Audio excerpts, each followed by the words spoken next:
तो पूरे एंकर समाज की ओर से मेरा सभी से निवेदन है, सभी लोगों से जो भी फंक्शंस करवाते हैं और हमें बुलाते हैं, कृपया अपने फंक्शंस में टाइम से आया कीजिए, अपने फंक्शंस को टाइम से किया कीजिए, क्योंकि हमें भी अच्छा नहीं लगता जब आप इतनी प्रिपरेशन करें और फिर वैसा कुछ हो ही ना जैसा आपने सोचा था।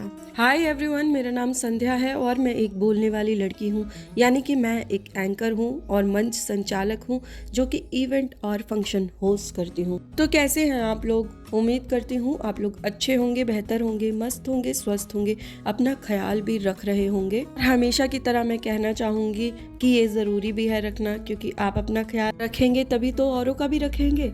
तो आज मैं आई हूँ फिर से एक और हल्दी मेहंदी और सगन होस्ट करने, जो कि continental by red carpet Rajnagar में था। और इनका मेरे पास सिर्फ इवनिंग का ही फंक्शन था, डे का यानी कि हल्दी का फंक्शन मेरे पास नहीं था। लेकिन एक रात पहले मैं दूसरे इवेंट पर ऑलरेडी थी, तभी मेरे पास रात को ही कॉल आया कि कल सुबह का हल्दी फंक्शन भी होस्ट कर लोगे क्या आप? क्योंकि जिनका ये फंक्शन था उन्होंने पहले फंक्शन में किसी और एंकर को बुलाया था और वो एंकर उनको समझ में नहीं आई। फिर बहुत शॉर्ट नोटिस पे उन्होंने मुझे बुक किया, तो मैंने कहा ठीक है कर लूँगी, कोई बात नहीं। उन्होंने बहुत बोला कि प्लीज़ आप कर लो ये वो, तो मैंने बोला कि ठीक है, वैसे शाम का भी फंक्शन मेरा है तो मैं ठीक है कर लेती हूँ। ये जो इवेंट है इसका कंफर्मेशन मेरे को रात को 2:30 बजे आया है और 2:30 बजे आप समझ रहे हो कि मैं घर पहुंची हूँ।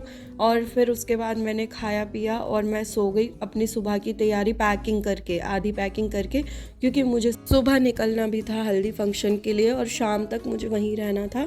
तो मैं अपनी पैकिंग करके सोई थी ताकि मुझे सुबह सुबह कुछ ना करना पड़े, क्योंकि मेरे पास इतना टाइम ही नहीं था कि मैं सुबह पैकिंग कर पाऊँ या कुछ। मैंने सिर्फ वो सामान बाहर रखा जिससे मुझे रेडी होना था, यानी कि मेकअप वगैरह ये सब थोड़ा सा बाहर रखा। और यहाँ पर देखिए हल्दी सेरेमनी चल रही है, यहाँ पे फूलों वाली हल्दी हो रही है। इससे पहले हल्दी हो चुकी है और बहुत ज़्यादा इंजॉय किया, बहुत ही ज़्यादा इंजॉय किया हम लोगों ने यहाँ पर। और फिर मैं पैकिंग करके सो गई। और आपको एक बहुत ही इंटरेस्टिंग बात बताती हूँ, मेरे इतने साल के करियर में कभी ऐसा नहीं हुआ, फर्स्ट टाइम मेरे साथ ये हुआ जो इस इवेंट के टाइम पर हुआ, यानी कि इस फंक्शन के टाइम हुआ। क्या हुआ ना, मेरे बैक टू बैक इवेंट्स चल रहे थे और मैं बहुत बहुत बहुत ज़्यादा टायर्ड थी, मेरी नींद भी पूरी नहीं हो रही थी। तो सुबह उठना ना बहुत ज़्यादा डिफ़िकल्ट होता है मेरे लिए, क्योंकि मेरा बहुत सालों से शेड्यूल ही अलग चल रहा है। तो मैं अपने सारे काम निपटा के रात को सो गई थी, अलार्म दोनों फ़ोन में लगा के। और एक ही फ़ोन का अलार्म बजा, दूसरे का बजा ही नहीं। और मैं दोनों फ़ोन में इसलिए अलार्म लगाती हूँ कि एक अलार्म से मुझे थोड़ा होश आ जाए और दूसरे अलार्म पे मैं उठ खड़ी हो जाऊँ। तो एक फ़ोन का अलार्म बजा और दूसरे का बजा ही नहीं। मैं दूसरे के भरोसे बैठी रही, लेकिन वो अलार्म बजा ही नहीं और मेरे साथ हो गया सीन बहुत ही तगड़ा वाला।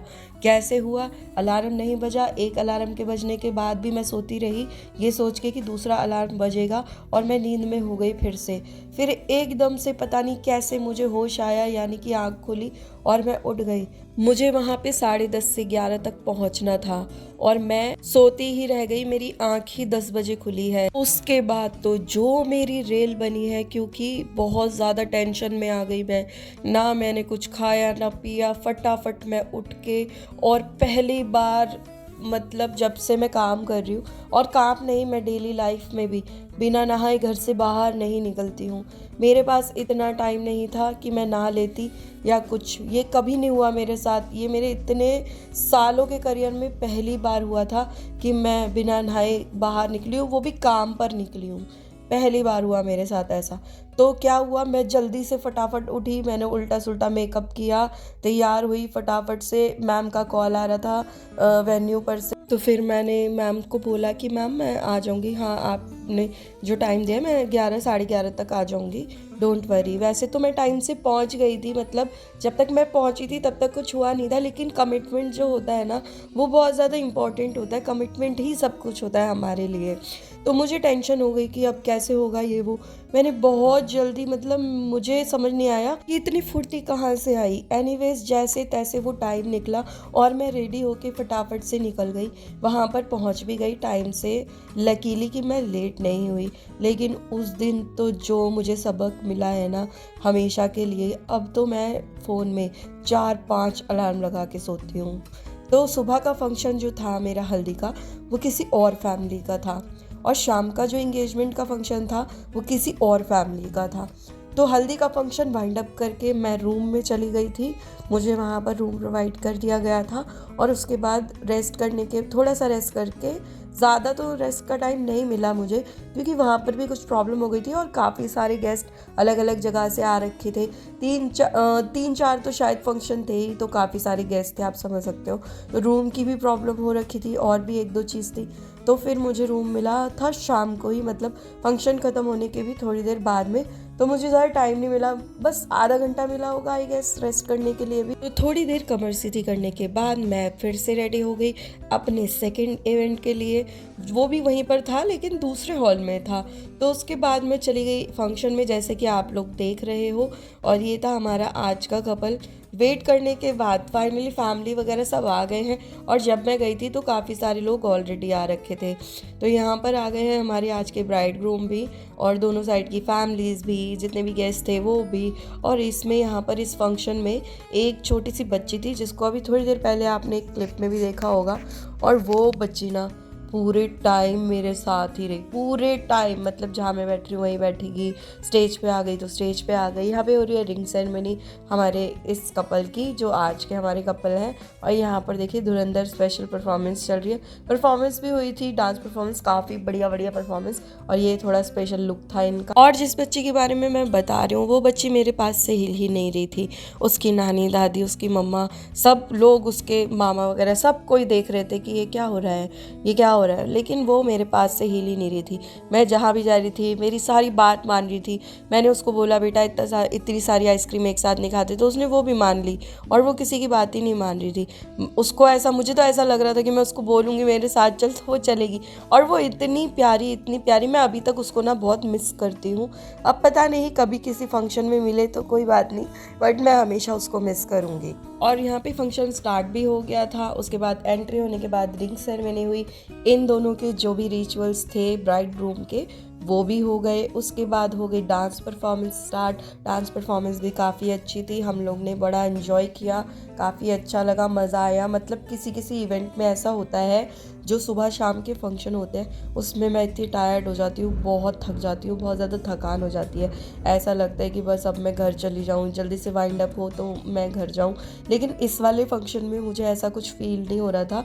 थकान भी मुझे बहुत कम फील हो रही थी, लेकिन हो तो रही थी बट बहुत कम। ऐसा नहीं कि मुझसे बैठा ही नहीं जा रहा या नहीं मुझे तो जाना है। कभी कभी मुझे ऐसा फील भी हो जाता है नहीं अब मुझे घर जाना है, पता नहीं मैं कैसे खुद को रोकती हूँ। लेकिन ये वाले फंक्शन में ऐसा मुझे कुछ फील नहीं हुआ। लकीली बहुत अच्छा रहा फंक्शन ये वाला। और गेस्ट के आने की जो मैं बातें बोल रही थी, यानी कि जो भी जिनके भी घर में फंक्शन होता है उनके फंक्शंस ना बहुत लेट हो जाते हैं। अब या तो यूँ कह लीजिए कि गेस्ट की वजह से, या तो यूँ कह लीजिए उनके घर में और भी रिचुअल्स होते हैं जो ये वाले आज के दोनों फंक्शन किए हैं। लेकिन मैं इनकी बात नहीं कर रही थी, मैं ओवरऑल सभी लोगों की बात कर रही थी जितने भी लोग करते हैं, फंक्शंस करते हैं। ये देखिए आगे क्यूटी पाई देख रहे हो ना आप, कितनी प्यारी है ये। तो मैं सभी की बात कर रही हूँ। और जब भी मैं ये व्लॉग वॉइस ओवर कर रही हूँ ना, आज भी मैं एक फंक्शन होस्ट करके आई थी जिसमें उनका टाइमिंग, मतलब उनका, मैं कल भी फंक्शन होस्ट करके आई थी। कल उनका संगीत का फंक्शन था, एंगेजमेंट का भी था और आज उनका हल्दी था। तो आज भी उन्होंने काफ़ी लेट कर दिया, कल भी उन्होंने काफ़ी लेट कर दिया। मुझे ना देखो, मैं तो अपना काम करती हूँ और मेरी इस बात से ना सभी आर्टिस्ट अग्री करेंगे, ठीक है। मैं तो चली जाती हूँ टाइम से, मैं अपना टाइम यूटिलाइज़ करके आ जाऊँगी। आप आओ या मत आओ, आपके फंक्शन हो या नहीं हो, आप लेट करो या जल्दी करो, मैंने तो अपना टाइम आपको पूरा दिया है। लेकिन मैं ऐसा नहीं सोचती, ना तो मुझे खाली बैठना अच्छा लगता है इवेंट पर जाकर, और ना ही मुझे ये अच्छा लगता है कि किसी के मोमेंट, किसी के स्पेशल डे स्पॉइल हो जाए। मुझे ऐसा लगता है यार इन लोगों ने इतनी मेहनत की है, इतनी तैयारियां की हैं, इतनी प्रिपरेशन की है, क्या क्या सोचा होगा, क्या क्या किया होगा, सब पे पानी फिर जाएगा, है ना। तो ये ऐसा नहीं होना चाहिए। मेरा दिल ही नहीं मानता कि मैं ऐसे उनके फंक्शन छोड़ के आ जाऊं, लेकिन कभी कभी इतनी मजबूरी हो जाती है ना ऐसा करने का कि मतलब फिर भी मैं ऐसा नहीं कि कुछ भी ना करवा के आऊँ। अपने हिसाब से, अपने अकॉर्डिंग मैं 100 नहीं 1000% देती हूँ अपना, 1000%। मुझे ऐसा लगता है आधे गेस्ट भी आ जाए ना तो मैं स्टार्ट कर लूँ, आधे मेहमान भी आ जाए तो मतलब कुछ ना कुछ होते रहना चाहिए। आपने एंकर बुलाया है, कम से कम आपको फील तो होना चाहिए कि आपने एंकर को बुलाया है, ठीक है। ऐसा नहीं कि मैं बस थोड़ा सा करूँ काम और आ जाऊँ, मुझे ना ऐसे अच्छा भी नहीं लगता है सच में। इसलिए आप सबसे रिक्वेस्ट है, आप थोड़ा सा टाइम का ध्यान रखा कीजिए। वैसे तो मुझे पता है कि रिचुअल्स चीज़ें काम इतने होते हैं कि टाइम लग जाता है, फिर भी आई रिक्वेस्ट। तो वाइंड अप हो गया था, फंक्शन ओवरऑल ख़त्म हो गया था। उसके बाद मैं घर के लिए निकल भी गई थी और अपने घर पहुंच भी गई थी। तो चलिए इस व्लॉग को मैं यहीं पर एंड करती हूँ, मिलती हूँ नेक्स्ट व्लॉग में। तब तक के लिए bye everyone, take care and keep supporting.